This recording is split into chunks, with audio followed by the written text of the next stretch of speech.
नमस्कार, आप देख रहे हैं के न्यूज। मैं हूं आपके साथ सोनी चौहान। राष्ट्र हित में आज बात करेंगे। उत्तर प्रदेश में स्कूलों में जो शिक्षकों की मनमानी चल रही है उसको लेकर आज हम चर्चा करेंगे।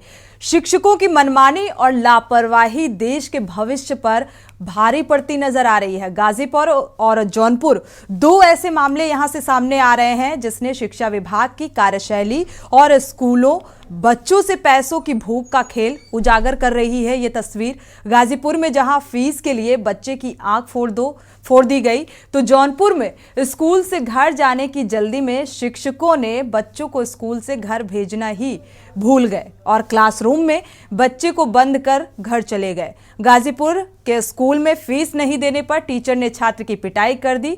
छात्र की आंखों में गंभीर चोट आई है, जिससे यहां तक कि इस पिटाई से उसकी आंख तक फूट गई। छात्र का वीडियो वायरल हो रहा है और आपको बता दें कि दुल्हापुर एक क्षेत्र में Sharda children public school inter college का ये मामला है। स्कूल फीस न जमा करने पर शिक्षक ने छात्र की बुरी तरह से पिटाई कर दी। छात्र का चश्मा टूटकर उसकी आंखों में धंस गया, जिससे उसकी आंख चोटिल हो गई। घटना में छात्र की आंख में लगी चोट को देखते हुए उसे इलाज के लिए हॉस्पिटल ले जाया गया और बताया जा रहा है कि गंभीर रूप से घायल छात्र को इलाज के लिए स्थानीय डॉक्टरों की सलाह पर परिजन वाराणसी ले गए हैं, यानी कि बेहद गंभीर स्थिति हो गई है। शिक्षक की पिटाई से घायल छात्र का किसी ने वीडियो सोशल मीडिया पर वायरल कर दिया।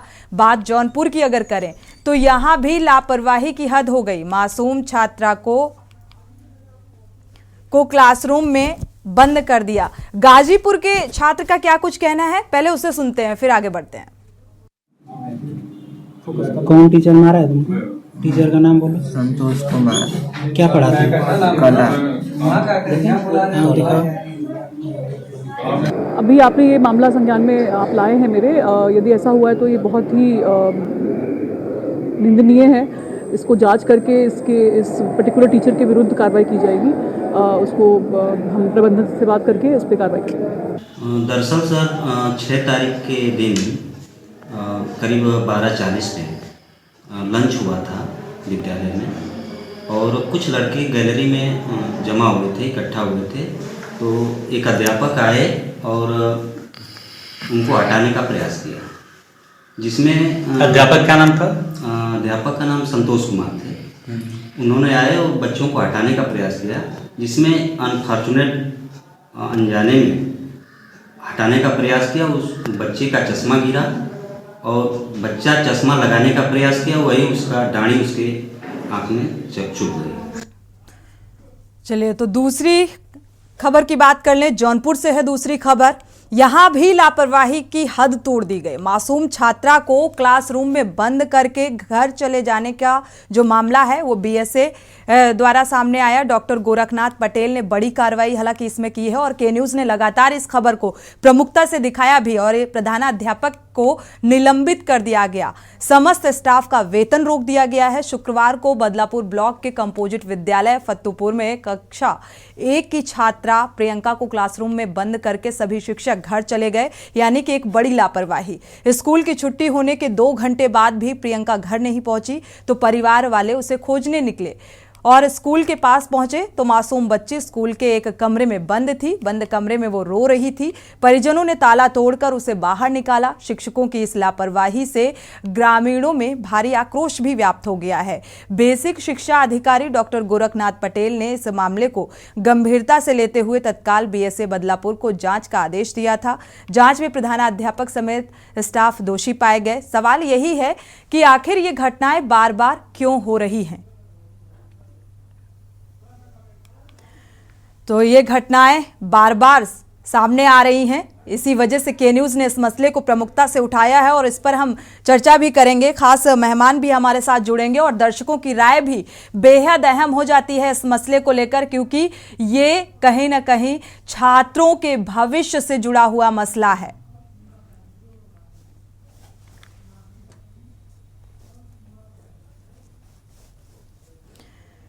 तो बड़ा ही दुर्भाग्यपूर्ण ये कहा जाए जो शिक्षक की जो तस्वीर निकलकर सामने आ रही है, ये एक तरीके से गैर जिम्मेदाराना है। एक शिक्षक एक गुरु के समान होता है और जो शिक्षा देता है छात्रों को, उनके प्रति उनकी एक अहम जिम्मेदारी भी होती है और वो किस तरीके से अपनी जिम्मेदारियों को निभा रहे हैं, इस पर एक सवालिया निशान लग जाता है। हमारे साथ लखनऊ से सामाजिक कार्यकर्ता नाहिद अकील भी जुड़े हुए हैं, उनसे चर्चा करेंगे। आपका स्वागत है चर्चा में शामिल होने के लिए। सीमा त्यागी जी हैं, अभिभावक हैं संघ अध्यक्ष से, आपका भी स्वागत है।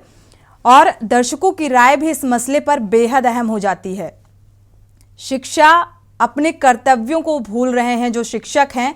शिक्षा देने के साथ साथ और भी जिम्मेदारियां होती हैं छात्र छात्राओं के प्रति, उसमें गैर जिम्मेदाराना रवैया निकलकर सामने आ रहा है। और लगातार ऐसे मसलों को के न्यूज़ उठाता है और इन्हीं मसलों को लेकर, क्योंकि आम जनता से जुड़े हुए ये मसले होते हैं और इस पर आम जनता की राय भी, दर्शकों की राय भी महत्वपूर्ण हो जाती है। नाहिद जी, जो मामले सामने आए, के न्यूज़ ने हालांकि जौनपुर का मसला लगातार उठाया, जो वहां के प्रबंधक हैं उनके खिलाफ उनको कार्रवाई भी हुई है, निलंबित भी कर दिया गया। लेकिन अब एक और मसला सामने आ रहा है, जो शिक्षक हैं वो छात्र की पिटाई कर देते हैं। मसला होता है फीस ना जमा करना, टाइम पर फीस नहीं दी तो उन्होंने इस तरीके पीटा कि उसकी आंख तक फूट गई। इस पर क्या कहेंगी आप?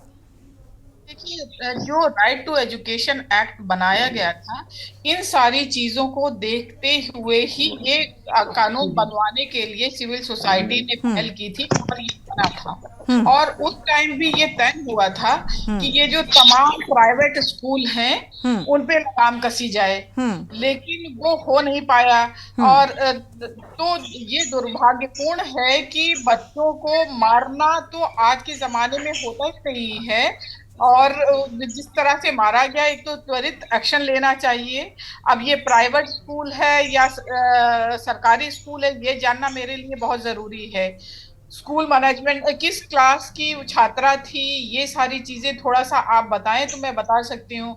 क्योंकि अगर ये 8th स्टैंडर्ड तक का मामला है तो इसमें स्कूल मैनेजमेंट कमेटी इसीलिए बनाई गई थी कि को एक बड़ा पावर दिया गया था कि स्कूल पे उसकी कंट्रोलिंग हो, स्कूल के विकास पे उसकी कंट्रोलिंग हो, टीचर आ रहे हैं नहीं आ रहे हैं, स्कूल मैनेजमेंट कमेटी इस पे निगरानी कर सके। और उसी तरह से अभिभावकों की भागीदारी तय की गई थी।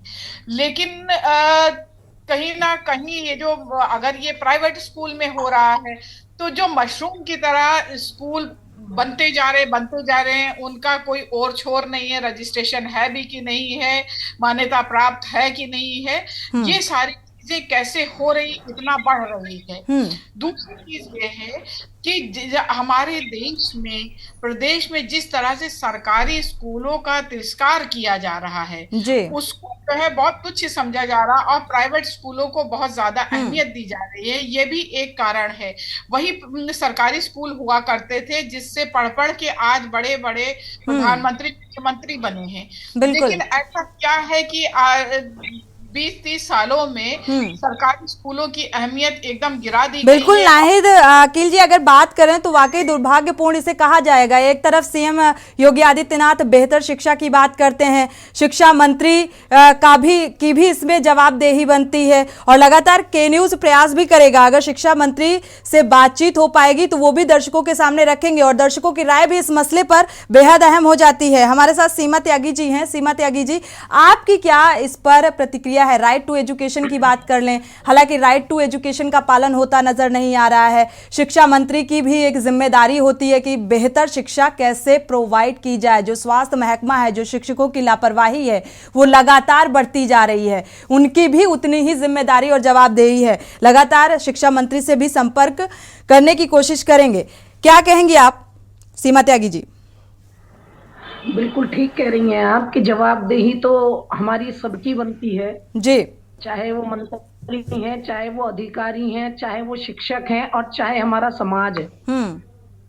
ये बात बिल्कुल सही है कि प्राइवेट स्कूल जिस तरह मशरूम की तरह उगते जा रहे हैं, और आपने बताया शारदा स्कूल ये प्राइवेट स्कूल है जी, और 10वीं क्लास के बच्चे की इस तरीके से पिटाई कर देना कि कहीं ऐसा ना हो वो अपनी एक आंख से ही हाथ धो बैठे, तो इसके ऊपर कार्रवाई किसके ऊपर करेंगे? दूसरा आपने मामला बताया सरकारी स्कूल का, तो वहां की कार्रवाई आपने बता दी कि प्रधानाचार्य को निलंबित कर दिया, सारे स्टाफ की सैलरी रोक दी गई।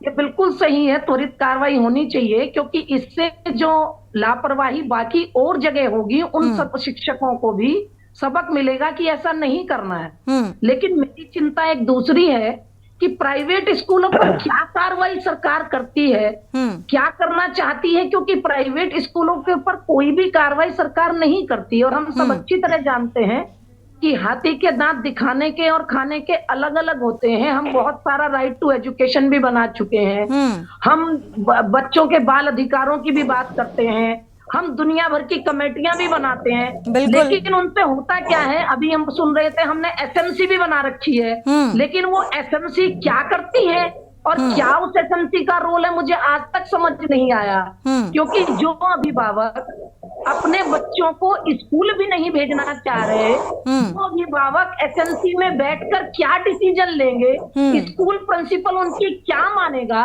बीएससी उनकी क्या सुनेगा? अगर हम गाजियाबाद की बात करें, जहाँ शहर में बैठे हैं, राइट टू एजुकेशन के तहत जो एडमिशन प्राइवेट स्कूलों को लेने होते हैं, बड़े अफसोस से मैं आपको बताती हूँ कि कोई भी प्राइवेट स्कूल उनको लेने को तैयार नहीं है। और जब बीएससी के पास, डीआईएस के पास, इवन डीएम तक के पास हम जाते हैं, तो जवाब ये मिलता है कि हम इन पर कोई कार्रवाई नहीं कर सकते।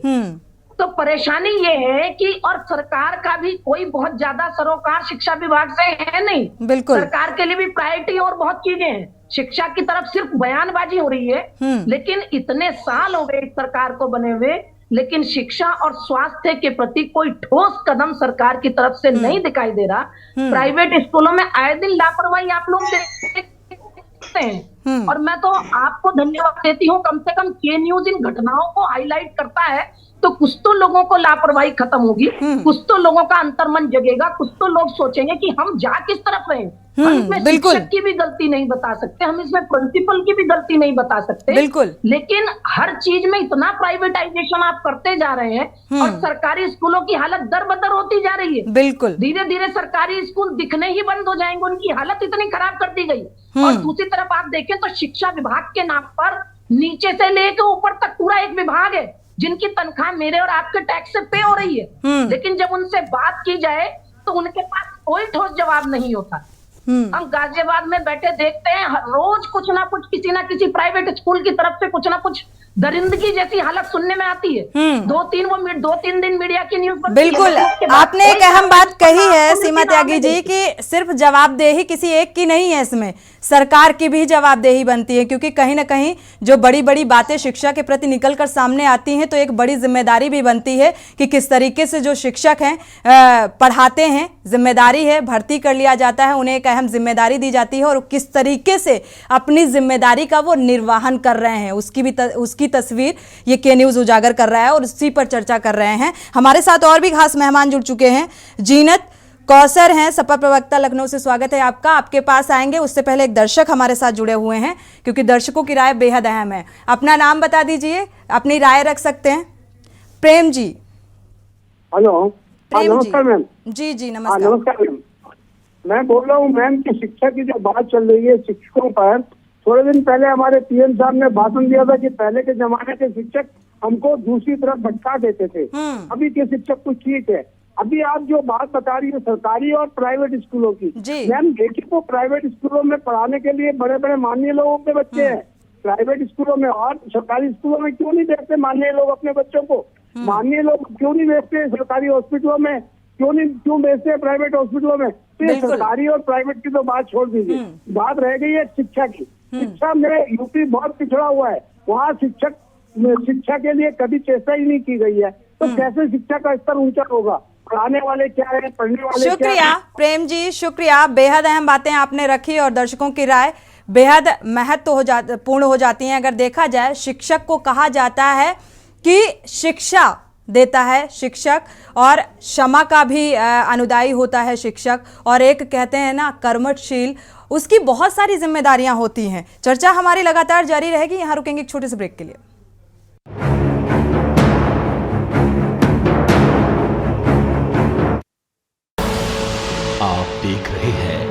के न्यूज, खबरों का सारथी।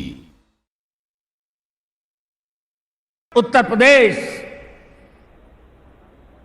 पूर्वी भारत का ही नहीं बल्कि पूरे देश का ग्रोथ इंजन बन सकता है।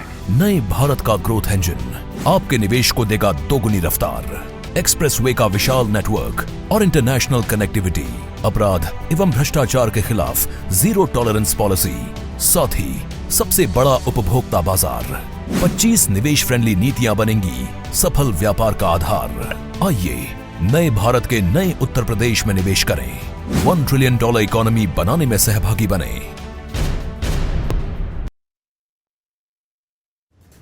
इंटरव्यू सुबह सपा प्रमुख ओपी राजभर से एग्जीक्यूटिव एडिटर प्रदीप विश्वकर्मा के साथ खास बातचीत देखिए शनिवार रविवार रात 8 बजे सिर्फ के न्यूज इंडिया पर।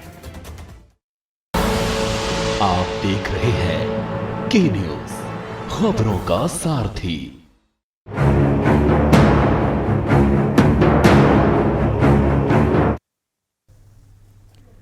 ब्रेक से वापस आ रहे हैं। चर्चा हमारी लगातार जारी है और के न्यूज़ लगातार ऐसे मसलों को उठाता है जो आम जनमानस से जुड़े हुए मुद्दे होते हैं। और आज हम बात कर रहे हैं जो टीचर्स हैं, जो अध्यापक हैं, जिनको हम गुरु का दर्जा देते हैं, वो शिक्षा के मंदिर में किस तरीके की शिक्षा आम जनता को दे रहे हैं, जिन छात्रों को वो पढ़ाते हैं उनके साथ किस तरीके से बदसलूकी करते हैं, और जो बड़ी बड़ी बातें सरकार की तरफ से निकलकर सामने आती हैं, शासन स्तर की बातें जो निकलकर सामने आती हैं कि शिक्षा का स्तर बेहतर किया जाएगा। क्या इस तरीके से किया जाएगा, ये इस पर सवालिया निशान लगता है। हमारे साथ खास मेहमान जुड़े हुए हैं, जीनत कौसर जी। अभी एक दर्शक जुड़े थे, प्रेम जी, उनका सवाल था कि प्रधानमंत्री नरेंद्र मोदी जो शिक्षा की बात करते हैं, कहते हैं पहले जमाने के जो शिक्षक हुआ करते थे वो भटकाने का काम करते हैं। तो सवाल यही उठता है कि अब के शिक्षक क्या कर रहे हैं?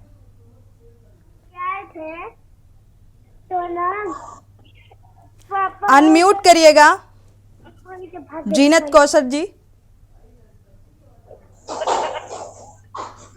जी देखिए, जहाँ तक इस तरह का अभी शिक्षा का जो स्तर है काफी घटिया और इतना महंगा हो गया है कि आम लोग इसके जो अच्छे अच्छे स्कूल हैं उसमें इतनी फीसें होती हैं, जो बच्चे मध्य क्लास के मीडियम क्लास के लोग हैं जल्दी नहीं पढ़ा पाते हैं। पता चला 1 मंथ की फीस है 2-2.5 हजार रुपए हो गए, और पता 2 मंथ अगर 3 मंथ से फीस नहीं जमा होती है तो उसके घर पे बच्चे की कंप्लेन करने लगते हैं और बच्चों को भी मारते हैं और सब।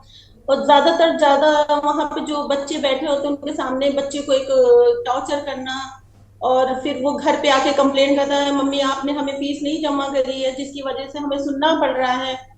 तो सबसे पहले मैं एक तरफ तो प्रधानमंत्री जी कहते हैं मैंने निःशुल्क शिक्षा कर रही हूँ, लेकिन मैंने यहाँ तक सरकारी स्कूलों की हालत इतनी जर्जर हो गई है कि आप देखिए कहीं पे छत गिर रही है, कहीं पे छत टपक रही है। और चलिए जीनत, आपके पास वापस आते हैं। गिरीश शुक्ला जी एक दर्शक जुड़ गए हैं हमारे साथ, उनकी राय जान लेते हैं। हेलो गिरीश जी अपनी राय रख सकते हैं। उत्तर प्रदेश की शिक्षा विभाग को 40 सालों तक हमारे परिवार ने कंट्रोल किया और मुझे इसके बारे में बहुत अच्छी तरह जानकारी है। जी। बाद उनके हटने के और उनके छोड़ देने के बाद, रिटायर होने के बाद ये शिक्षा विभाग का पूरी तरह से माफियाओं के अंडर में चला गया। चाहे वो डायरेक्टर ऑफिस हो, चाहे वो मंत्री जी का ऑफिस हो, चाहे कहीं भी हो, सब पूरा माफियाओं के हाथ में है। देश प्रदेश की शिक्षा को इस तरह से बर्बाद किया कि सरकारी स्कूलों को ऐसी ऐसी नीतियां बनाई ताकि वो बर्बाद हो जाए। इसके बाद अपने अपने स्कूल खोल लिए और ये समझ लीजिए इतने हमारे साहू जी डायरेक्टर थे उत्तर प्रदेश शासन में और इतने दमदार थे कि उन्होंने डीएवी टेस्ट की ग्रांट रोक दी थी। उस समय विधान परिषद के अध्यक्ष थे डायरेक्ट वीरेंद्र स्वरूप, उनके कहने से भी उन्होंने डीएवी टेस्ट की ग्रांट को चालू नहीं किया क्योंकि वहां भ्रष्टाचार था डीएवी टेस्ट में। और 300 SBI उन्होंने 1 महीने के अंदर सस्पेंड कर दिया। कुल मिलाकर अगर देखा जाए तो अब भ्रष्टाचार के से ये शिक्षा का मंदिर भी अछूता नहीं रहा। शुक्रिया राय रखने के लिए। दर्शकों की राय बेहद ही महत्वपूर्ण हो जाती है क्योंकि आम जनता से जुड़ा हुआ मसला है और ऐसे मसलों को के न्यूज़ लगातार उठाता है। हमारे रिपोर्टर इकरार खान जुड़े हुए हैं, जरा उनसे जान लेते हैं, ज़मीनी हकीकत को जानते हैं क्योंकि ग्राउंड में रहते हैं, बेहतर जान रहे हैं। इकरार, ये जो पूरे मामले सामने आ रहे हैं, चाहे ये जौनपुर की बात करें या और भी कई जगह जगह के मामले हैं, तो इसमें किस तरीके से प्रशासनिक कार्रवाई होती है और क्या कुछ जो छात्र हैं उनकी क्या कुछ प्रतिक्रियाएं निकलकर सामने आती हैं, उनके अभिभावकों की क्या कुछ प्रतिक्रिया निकलकर सामने आई? जी बता देना चाहता हूँ, गाजीपुर में 6 तारीख एक मामला सामने आया जिसको लेकर जिला प्रशासन कल शाम को हम लोग जिला अधिकारी आर्या खौरी से बात करते हैं तो उन्होंने कहा कि हमको संज्ञान नहीं, लेकिन हम संज्ञान में लेकर कार्रवाई करते हैं। लेकिन हालांकि मैं आज उस कॉलेज में गया था जो मां शारदा चिल्ड्रेन इंटर कॉलेज है, उसमें मैं गया तो वहाँ के प्रिंसिपल से बात किया तो उन्होंने ये बताया कि लड़के को पहले ही चोट लगी थी, उसके बाद रेसस हो गया था। रेसस होने के बाद लड़का गैलरी में टहल रहा था, टहलने की वजह से जैसे टीचर आ रहे हैं उन्होंने टीचर ने उनको कहा कि तुम अपनी क्लास में जाओ, यहाँ क्या कर रहे हो। उसके बाद वो लड़का चश्मा लगाता था, वो जैसे लड़का वहां से निकला सर के स्लिप कर गया और वो चश्मा उसको आंख मतलब लगाने साइड में लगाने के लिए उसको वही चश्मा की जो डंडी होती है उसके आंख में जाके जा घुसी। उसके बाद अभिभावक इन्होंने अपने हिसाब से समझा लिया बुझा लिया, लेकिन अभिभावक 9 तारीख को थाना दुल्लापुर में एक एप्लीकेशन देते हैं जिससे कि प्रशासन थोड़ा हरकत में आता है, लेकिन वहीं फिर थाने के SHO ने दोनों स्कूल के प्रिंसिपल को और जो लड़के के अभिभावक उनको बुला के समझौता और स्कूल के प्रधानाचार्य है जो उन्होंने ये कहा कि हम इस लड़के के जो भी इलाज में जो भी पेमेंट खर्चा होता है, चाहे इलाज में जो भी समस्या होती है मैं करूंगा। कहीं ना कहीं मेरे कॉलेज का मामला है तो मेरे ही इस कॉलेज में घटना घटी तो कहीं से जिम्मेदार मेरा कॉलेज भी है, लेकिन मेरे अनजाने में ऐसी घटना घटी है। मैं जहां तक हो सके मैं पूरी बच्चे के साथ बच्चे के परिवार के साथ दुख की घड़ी में खड़ा हूँ जी। साथ ही अभी ये भी जानना चाहेंगे इकरार क्या कुछ स्थिति उसकी नजर आ रही है? जी बता दूं कि बच्चे से हम लोग बात करने कि बच्चे इसमें बनारस में एडमिट है। उस बच्चे ने उस बच्चे के परिवार ने एक वीडियो बनाया, जो वीडियो में बच्चा कहता है कि मुझे एक संतोष कुमार जो सर हैं उन्होंने मुझको मारा, इसकी वजह से मेरी आंख फूटती है। लेकिन वो वीडियो में आपको भेजा हूँ, जैसे कि कहीं ना कहीं इसमें स्कूल वाले को भी दोस्त के तौर पर कटघरी में खड़ा करना जरूरी। अब इसी तरह एक मामला गाजीपुर में एक सुबोध महाविद्यालय जो सरकारी एडेड विद्यालय है, वहाँ की एक कंडीशन है कि वहाँ खुलेआम पैसे के लिए घूस मांगा जा रहा है, लेकिन प्रशासन को एक्टिव होने के बाद वीडियो दिखाने के बाद भी प्रशासन कोई कार्रवाई नहीं करता है। हालांकि उसका दोबारा सेंटर बना दिया जाता है। कहीं ना कहीं प्रशासन भी इसमें मिला हुआ संलिप्त नजर आता है जी। कुल मिलाकर चाहे शासन स्तर की बात करें या प्रशासन स्तर की, लापरवाही दोनों जगहों से ही बढ़ती जा रही है। क्योंकि जब कोई टीचर इस तरीके का कारनामा करता है, किसी छात्र को पीटता है, उसे हानि पहुंचती है, जिस तरीके से इस बच्चे की आंख फूट गई, स्थिति बेहद गंभीर बताई जा रही है। लेकिन प्रशासनिक कार्रवाई भी उतनी ही महत्वपूर्ण हो जाती है जो कि नहीं हो पाती। क्या पूरी तरीके से मान लिया जाए कि पूरा माफिया तंत्र इसमें संजीदा है? क्या माफियाओं के हाथ में है ये स्कूल कॉलेज जिन पे उन्हीं का सब कुछ राज, एक छत्र राज चलाया जा रहा है, चल रहा है, और इसका शिकार जो होते हैं वो इस तरीके के छात्र होते हैं? हमारे साथ बीजेपी से पंकज त्यागी जी जुड़े हुए हैं। स्वागत है आपका इस चर्चा में शामिल होने के लिए। इसके बाद वरिष्ठ पत्रकार भी हैं, लखनऊ से हमारे साथ जुड़े हुए हैं, आपके पास भी आएंगे। पंकज त्यागी जी, एक तरफ राइट टू एजुकेशन की बात होती है, एक तरफ शिक्षा के स्तर को बेहतर करने की बात होती है सरकार की तरफ से, लेकिन जमीनी हकीकत कुछ और ही नजर आ रही है। बताइए। हेलो, अनम्यूट करिएगा पंकज जी, आप तक आवाज पहुंच रही है? मेरी आवाज आ रही है आपको? जी जी आ रही है जी, बताइए, अब बोलिए। पहले आवाज नहीं आ रही थी क्या? दरअसल जो जिस पर के न्यूज चर्चा कर रहा है, जिस पर चर्चा करने के लिए आपको बुलाया गया है यहाँ पर, मसला बेहद ही गंभीर, आम जनता से जुड़ा हुआ, छात्रों के भविष्य से जुड़ा हुआ, शिक्षा का स्तर फ्यूचर में कैसा होने वाला है इससे जुड़ा हुआ। शिक्षा के स्तर को लेकर सरकार बड़े बड़े दावे करती है, राइट टू एजुकेशन की बात करती है, लेकिन जमीनी हकीकत कुछ और ही नजर आ रही है। इस पर क्या कहेंगे? देखिए, जिस प्रकार के साथ इस बच्चे के साथ अव्यवहार हुआ है ये बिल्कुल गलत है और ये संगीन मामला है। इस पे क्या नाम है, कार्रवाई होनी चाहिए। मेरी मांग है, सरकार से मैं मांग करता हूं कार्रवाई होनी चाहिए। बच्चों को शिक्षा देनी चाहिए, ना कि उनको जबरदस्ती मारना पीटना या डांटना चाहिए। लेकिन इसके साथ मैं ये भी जरूर कहूंगा कि पेरेंट्स को भी थोड़ा बहुत बच्चों पे ध्यान देना चाहिए। जरूरी नहीं है कि स्कूल के ऊपर ही पेरेंट्स रहें, पेरेंट्स अपने बच्चों पे भी ध्यान दें। पंकज जी, पेरेंट्स तो ध्यान देते हैं जी, पेरेंट्स तो ध्यान देते हैं, और एक शिक्षा प्रदान करने के लिए शिक्षित हो बच्चा, उसका भविष्य बेहतर हो, और इसीलिए वो स्कूल भेजते हैं। इसलिए नहीं भेजते हैं कि शिक्षक उसकी आंख फोड़ दे। मेरी आपका शुभ नाम जान सकता हूँ प्लीज? सोनी चौहान। क्या नाम है? सोनी चौहान। सोनी चौहान जी, देखिए मैं ये कहना चाहता हूं कि जो टीचर इस प्रकार से बच्चों को पीटते हैं, मारते हैं, डांटते हैं, बिल्कुल 100% बात है कि इनको नौकरी से निकाल देना चाहिए। मैं किसी के पक्ष में नहीं हूं जी, मैं हिंदुत्व की बात करता हूं, सच्ची बात करता हूं। मेरा ये कहना मानता था कि बच्चों की पेरेंट्स को भी बच्चों के साथ इस प्रकार का व्यवहार करना चाहिए, इनके टीचरों से मिलते रहना चाहिए। पेरेंट्स की गलती सिर्फ एक और एक होती है कि वो बच्चे को स्कूल में करते थे और दोबारा मुड़ के नहीं देखते, जबकि पेरेंट्स को इन टीचरों से मिलता रहने चाहिए, जिससे कि टीचरों के बारे में भी पता चलता रहे। पंकज जी, वक्त ब्रेक का हो रहा है, आपके ही पास आएंगे, और सवाल मेरा आपसे ही है, तो जवाबदेही भी आपकी बनती है। आपसे वापस आकर चर्चा करेंगे। दरअसल सवाल यही है कि शिक्षक का जो अर्थ है, सही मायने हैं, वो समझने की जरूरत है। शिखर तक ले जाने वाला, क्षमा की भावना रखने वाला और कमजोरी दूर करने वाला, इसी को शिक्षक कहा जाता है। यहां रुकेंगे, एक छोटे से ब्रेक के लिए लौटेंगे जल्द।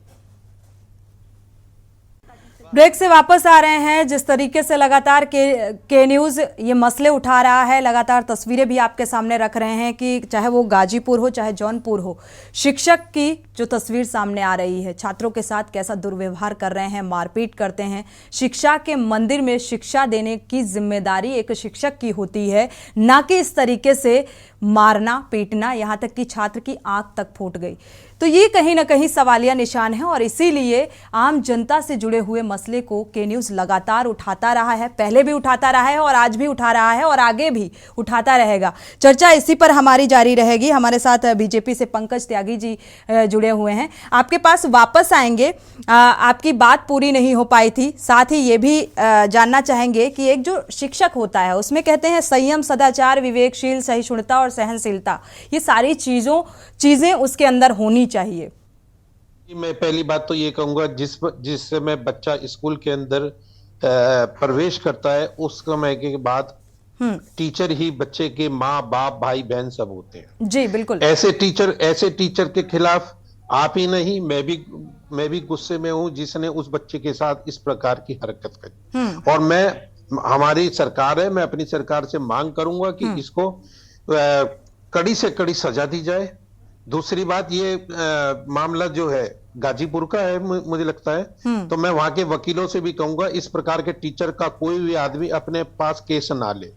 और सरकार से मेरी यही विनती रहेगी, और मैं इसकी प्रार्थना भी करूंगा और कहूंगा भी कि इस चीज में माफी नहीं दी जा सकती, क्योंकि एक बच्चे के भविष्य का सवाल है। बिल्कुल पंकज जी, हम आपसे भी सुनिए, आज यही बच्चे देश का भविष्य है, यही बच्चे देश की धरोहर है। इनके साथ अभी से ऐसा व्यवहार होगा तो ये गलत है, और मैं इसके लिए इस बात का पूरी तरीके से खंडन करता हूं, और इसको बड़े निंदा का विषय है। मैं उस बच्चे के प्रति सहानुभूति रखता हूं। बिल्कुल। देखिए ये राजनीतिक मंच नहीं है, ये एक बच्चे से जुड़ा हुआ मंच है, इसलिए मेरी सहानुभूति उस बच्चे के साथ है। और मैं सोनी जी आपसे वादा करता हूं कि मैं अपनी पार्टी से मांग करूंगा कि इस बच्चे के प्रति क्या नाम है, इसके साथ जो भी व्यवहार हुआ है उसके प्रति उस टीचर का भी और पेरेंट्स को भी सहायता दी जाए, और उस टीचर को भी कड़ी से कड़ी सजा दी। बिल्कुल पंकज जी, उम्मीद भी यही आपसे रखते हैं, के न्यूज़ को उम्मीद भी ऐसी है, और लगातार के न्यूज़ शिक्षा मंत्री से भी बात करने की कोशिश कर रहा है, लेकिन बार बार कॉल की जा रही है, फोन किया जा रहा है, लेकिन वो उठा नहीं रहे हैं, संपर्क नहीं हो पा रहा। अगर संपर्क होता है तो शिक्षा मंत्री से भी बात करने की कोशिश करेंगे। दर्शकों की राय बेहद ही महत्वपूर्ण होती है इस मसले को लेकर। दर्शक जुड़ सकते हैं, अपनी राय साझा कर सकते हैं। हमारे साथ वरिष्ठ पत्रकार भी जुड़े हुए हैं, विजय दुबे जी। विजय दुबे जी, अगर देखा जाए इस पूरे घटनाक्रम को आपने देखा, गाजीपुर की तस्वीर भी देखी, जौनपुर की देखी। शिक्षक की एक जो तस्वीर है, जो उसकी जिम्मेदारी है, वो कैसी होनी चाहिए, और सरकार की भी बातों को इसमें इंक्लूड करिएगा, और कैसी है। देखिए सोनी जी, जो घटनाएं अभी जौनपुर और गाजीपुर जिनका भी जिक्र जिस पे आप चर्चा कर रही हैं, दरअसल मैं जहां तक गाजीपुर के स्कूल की बात देख पा रहा हूँ कि ये पूरी तरह से एक प्राइवेट स्कूल लग रहा है मुझे, सरकारी स्कूल नहीं है। और जो प्राइवेट स्कूल आज चल रहे हैं ये सब बेसिकली बिजनेस के मकसद से चलाए जा रहे हैं। मैं एक बात पे उंगली उठाऊंगा आपकी, प्लीज बीच में बार-बार नहीं बोलेंगे, आपने अपनी बात रख ली। पंकज जी मेरी बात सुनिए, मुझे पंकज जी, सरकारी बात नहीं है, ये एक बच्चे के भविष्य की बात। बिल्कुल ठीक बात, पंकज जी आपकी बात से सहमत हूं, लेकिन बोलने के बाद पहले आप बोल लेने दीजिए विजय जी को, इसके बाद आप जवाब दीजिएगा। जब प्राइवेट स्कूल्स के मामले आते हैं तो ये पूरी तरह से बिजनेस स्कूल है और ये व्यवसायिक तौर तरीके से चलाए जाते हैं। आमतौर पे इन स्कूलों के पीछे राजनेता विजय जी आपके पास वापस आएंगे। एक दर्शक हैं, दर्शकों की राय जो कि बेहद महत्वपूर्ण है। गिरीश शुक्ला जी जुड़े हुए हैं, उनकी राय साझा कर लेते हैं। गिरीश जी स्वागत है आपका, अपनी राय साझा कीजिए। ये जो हुआ है ये एक जगह की घटना नहीं, ये हर जगह काफी ऐसा ही होता है। कहीं मामला प्रकाश में आ जाता है, कहीं डर के मारे अपना गार्जियन जो है चुपचाप बैठ जाते हैं। लेकिन ये जो सुधार है, हम सरकार से ये अपेक्षा करते हैं कि जिस तरह से उन्होंने आपके मुस्लिम अभी विद्यालयों का सबका निरीक्षण करवाया है, इसी तरह से जितने भी उत्तर प्रदेश के अंदर में स्कूल हैं, प्राइवेट संस्थान चल रहे हैं, चाहे इंग्लिश मीडियम हो, चाहे आरएसएस के स्कूल हैं, चाहे कहीं के भी स्कूल हो, इनका जो है पूरा चेकअप होना चाहिए। इनके मास्टरों की क्वालिफिकेशन, उनके सील स्वभाव, उनकी आकर पान मसाला शराब पीना, ये सब चेक होना चाहिए। और कितनी फीस लेते हैं ये सब चेक होना, इस पर एक रिपोर्ट आनी चाहिए। उस रिपोर्ट के आधार पर जो है सुधारवादी दृष्टिकोण से सरकार अपने ऑर्डर करे, और जहां तक हो सके प्राइमरी तक की जितनी एजुकेशन है उसका राष्ट्रीयकरण हिंदुस्तान में होना। ये मोदी साहब से मैं अनुरोध करता हूं कि देश की प्राइमरी शिक्षा जो है वो पूरी राष्ट्रीयकरण होना चाहिए। प्राइवेट स्कूल कोई नहीं चलेगा। बिल्कुल, शुक्रिया राय साझा करने के लिए। जी आपके पास वापस लौटेंगे विजय जी।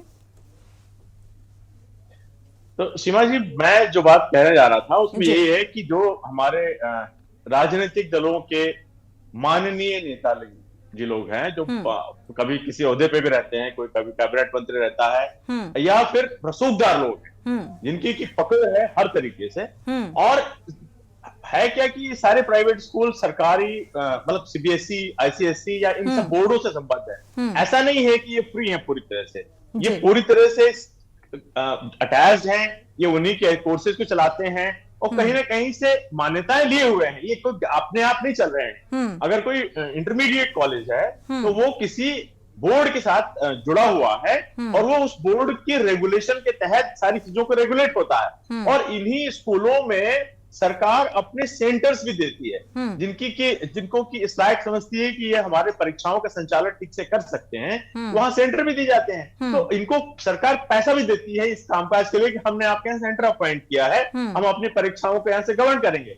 ऐसा नहीं है कि ये सुविधाएं सरकार को भी फ्री में देते हैं, उसके लिए भी गवर्नमेंट। और दूसरी बात है कि हर जिले में एक बड़ा शासकीय अमला है जो इन स्कूलों को उसकी देखरेख करता है, उनके संचालन को मॉनिटर करता है और सुपरवाइज करता है। लेकिन वो जब कार्रवाई की कोई ऐसी घटनाएं आती हैं, जब कार्रवाई की बातें आती हैं, तो वो कार्रवाई नहीं करता। उसका कारण ये है कि कहीं ना कहीं ये स्कूल ऐसे राजनेताओं को, पार्टियों को ओबलाइज कर रहे हैं, बहुत करीब से जुड़े हुए लोग हैं। देखिए, आज अगर आप संभालने जाए तो आप इसमें राजनीति ना कीजिए, राजनीति नहीं कीजिए, आप गलत बोल रहे हैं।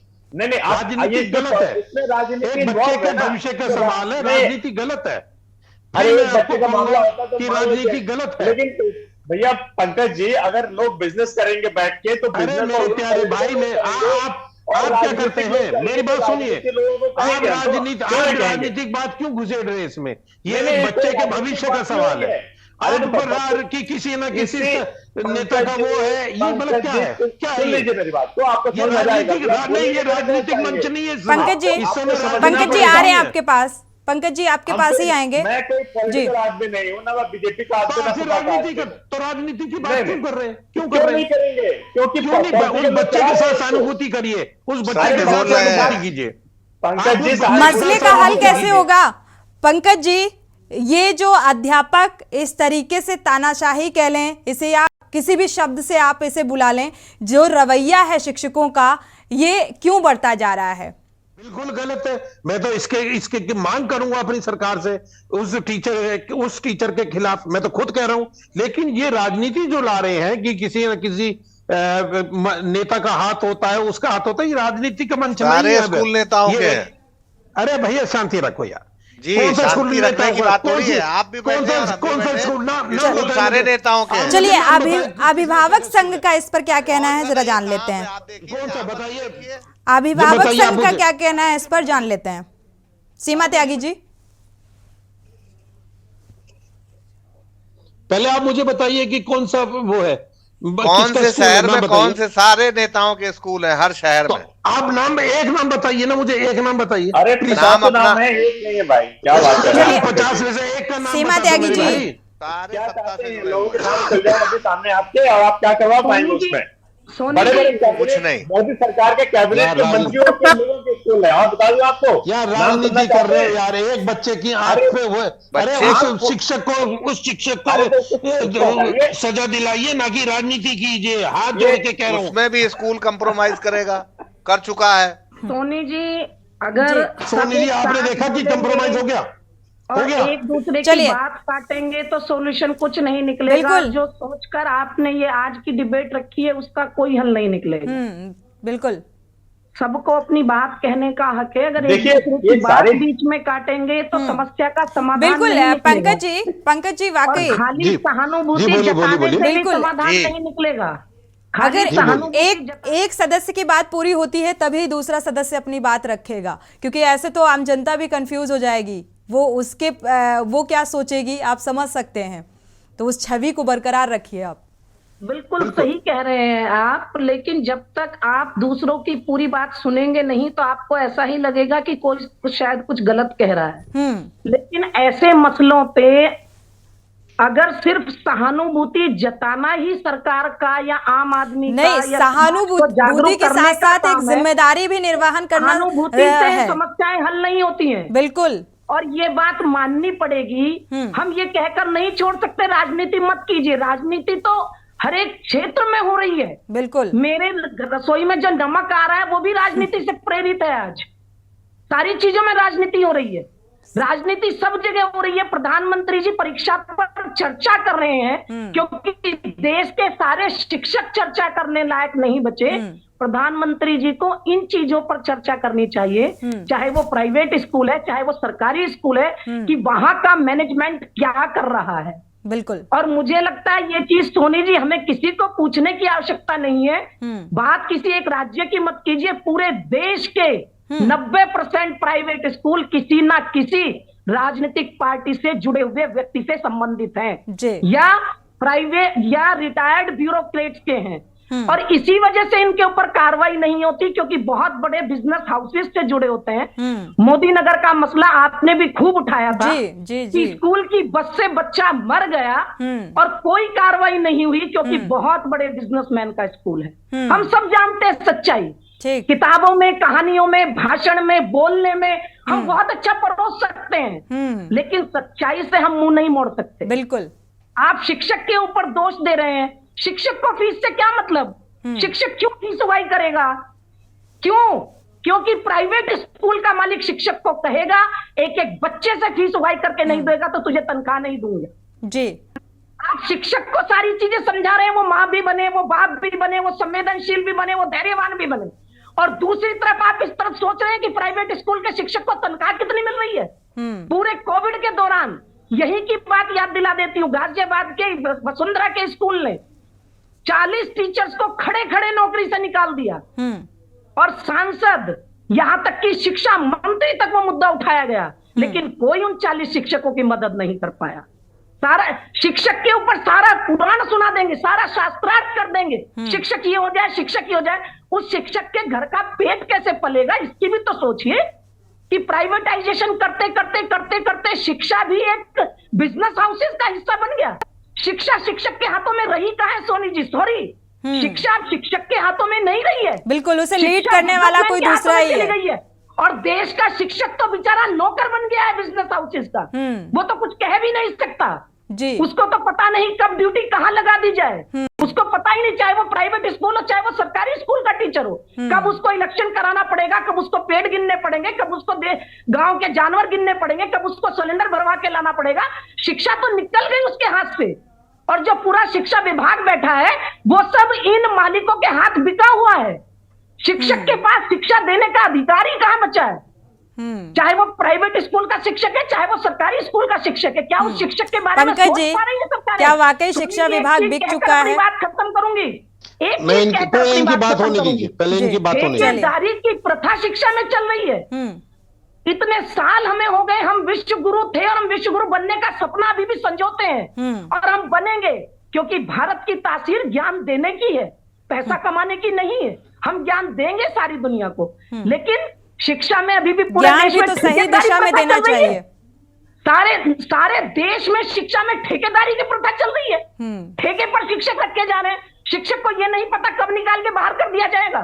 पूरे कोविड के दौरान प्रदेश में इतने शिक्षकों की नौकरी चली गई, सरकार ने कोई ध्यान नहीं दिया, और सॉरी किसी विपक्षी पार्टी ने भी नहीं दिया। कभी नहीं देता कोई भी नेता ध्यान की शिक्षक का परिवार कैसे पल रहा है।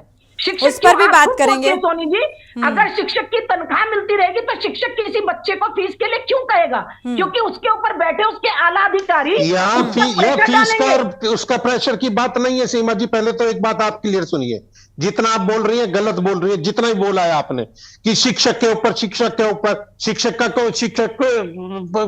को नहीं कहा जाता कि वो आइए।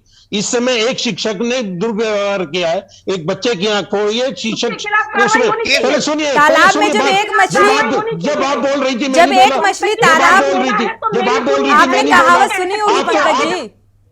यही नहीं पता कि आप बोल किस चीज नहीं, आपको भी शायद नहीं पता कि आप क्या बोल रहे हैं। मैं जो बोल रहा हूँ मैं सही बोल रहा हूँ। चलिए, मैंने एक शिक्षक के प्रति सुनिए, पहले सुनिए सीमा जी, पंकज जी की बात सुन लीजिए। अरे ये सुनिए, पहले सुनिए, आप पूरे देश की सीमा जी पंकज जी की बात सुन लीजिए। अरे सुनिए, आप एक मिनट बेकार की बात बोले जा रही है। उस शिक्षक के ऊपर कार्रवाई होनी। ये सोनी जी आप कहां से बैठा लेते हैं इन लोगों को? पंकज जी इन्हें मुद्दा नहीं पता। पंकज जी आप अपनी बात कहिए, क्योंकि आपसे अपेक्षाएं हैं, सरकार से अपेक्षाएं हैं। अरे भैया मेरी बात तो सुनो, अरे होश लो यार।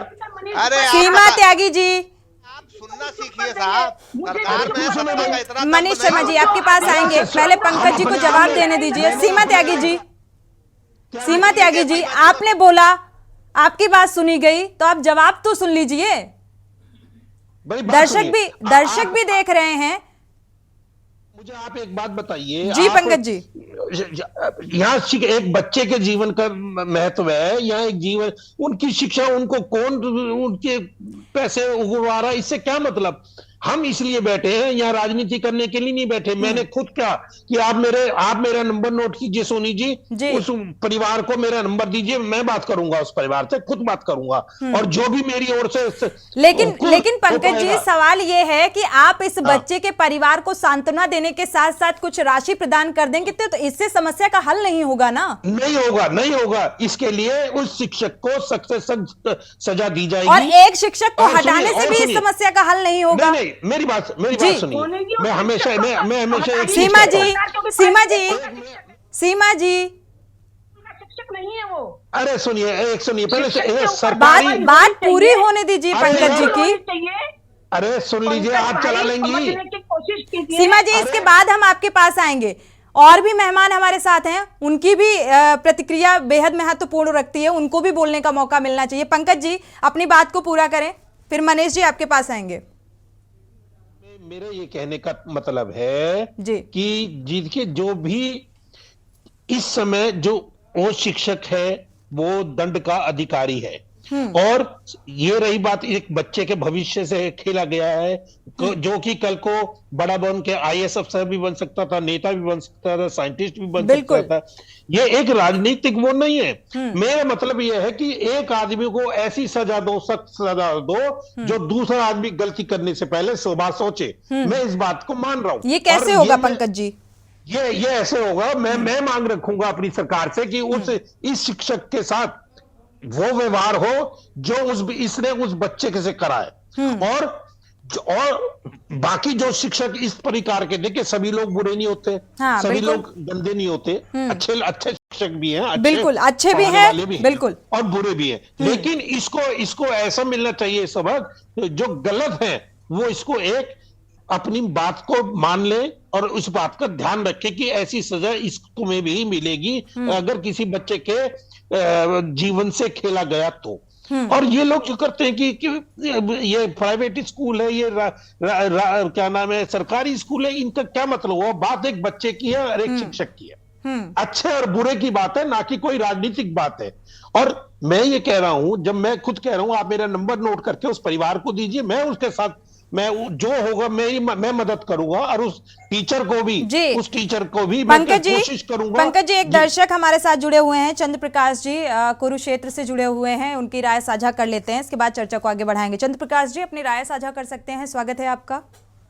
मैं ये कहना चाहता हूँ कि हमने वो जमाना देखा है आज से 50 साल पहले, जब मैं मैट्रिक की परीक्षा दे रहा था, तो हमारे अध्यापक अगर हमारे को बाजार में मिल जाते तो हमारे दोनों हाथ उनके चरणों पर जाते थे और वो भी आशीर्वाद इस रूप मुद्रा में देते थे कि जैसे हम उनके बच्चे हैं।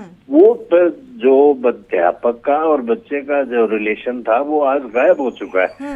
आज इतना फ्रस्ट्रेट है अध्यापक भी कि बच्चे की आंख फोड़ रहे हैं। और सबसे बड़ी बात तो मैं ये कहता हूँ कि न्यूज चैनल की ये विशेषता है कि जिस मुद्दे को आप उठाते हैं उस मुद्दे को आप अंजाम तक पहुंचाते हैं। जी, और मुझे विश्वास है कि जी, शुक्रिया। दर्शकों की राय बेहद महत्वपूर्ण होती है। हमारे जो संवाददाता हैं वो भी जुड़े हुए हैं।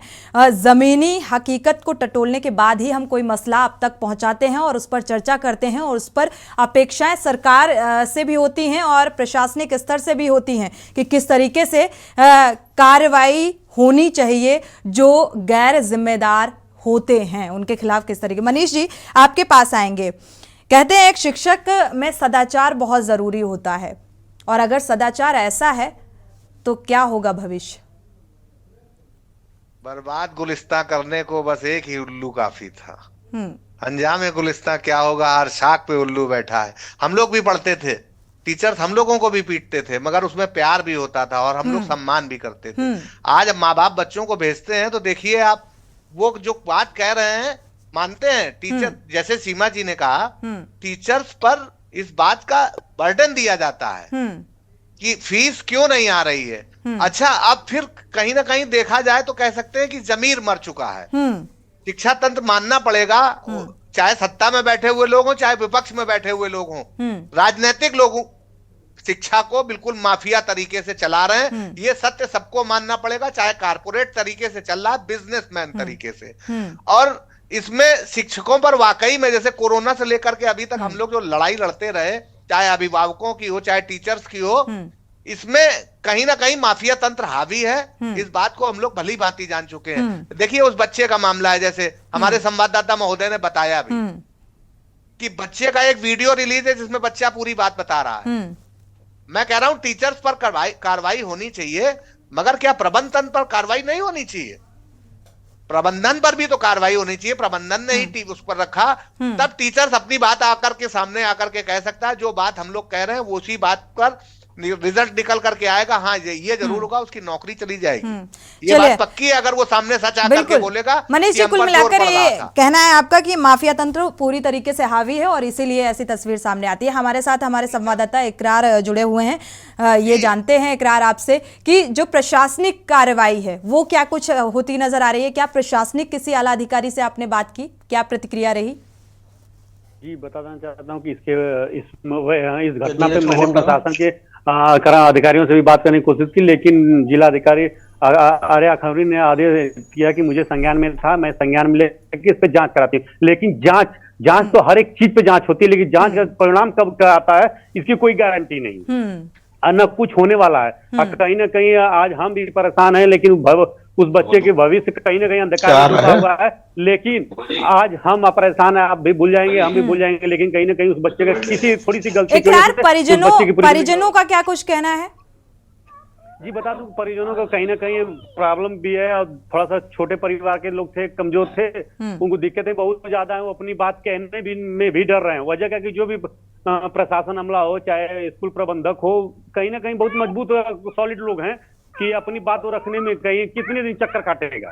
तो कहीं ना कहीं इसको देखते हुए उसने वहाँ के थाने पे तहरीर आते हैं आपके पास, देने के बाद पंकज जी आएंगे। थाने पे तहरीर देने के बाद वहाँ सामने वाले सच्चों को भी, दोनों प्रधानाचार्य को भी बुलाता है और अभिभावक को भी बुलाता है, लेकिन वहाँ इलाज के नाम पे एक समझौता हो जाता है, जिसके के लिए कि प्रधानाचार्य अपनी जिम्मेदारी पे पूरे बच्चे के इलाज कराने के लिए तैयार है, लेकिन कहीं ना कहीं इससे हल नहीं निकलने वाला है। बिल्कुल, कहीं ना कहीं इससे हल नहीं निकलेगा।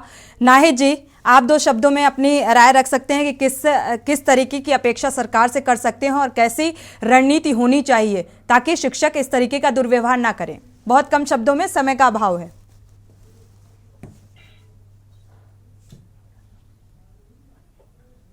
अनम्यूट करिएगा नाहिद जी। जी, भारत में शिक्षा का स्तर दिन प्रतिदिन गिरता जा रहा है। जिसके पास पैसा है, आपको लेटेस्ट आंकड़े में दे दूं, 30 लाख बच्चे भारत से बाहर पढ़ने के लिए गए हैं। जो बाहर के बच्चे कभी भारत में आके पढ़ते थे, तो जो हैसियत वाले लोग हैं, वो चाहे मिडिल क्लास के ही लोग हैं, खेत बेच करके पढ़ा रहे हैं, वो भारत में शिक्षा का स्तर इतना गिर गया है कि वो लोग किसी भी तरह अपने बच्चों को बाहर भेज रहे हैं कि हमारा बच्चा अच्छी शिक्षा प्राप्त कर ले। तो ये भारत को अब बहुत अंधकार में शिक्षा के मामले में सिर्फ जुमलेबाजी से भारत की शिक्षा का स्तर ऊपर नहीं उठेगा। कहते हैं कि किसी भी भवन की जब फाउंडेशन मजबूत होती तभी वो भवन ज्यादा मजबूत होता है। जब बच्चों की बेसिक शिक्षा ही इतनी कमजोर रहेगी तो आप किस तरह के भारत की उम्मीद करते हैं कि आगे यहाँ साइंटिस्ट बनेंगे, बड़े मजबूत लोग आपको भारत में देंगे।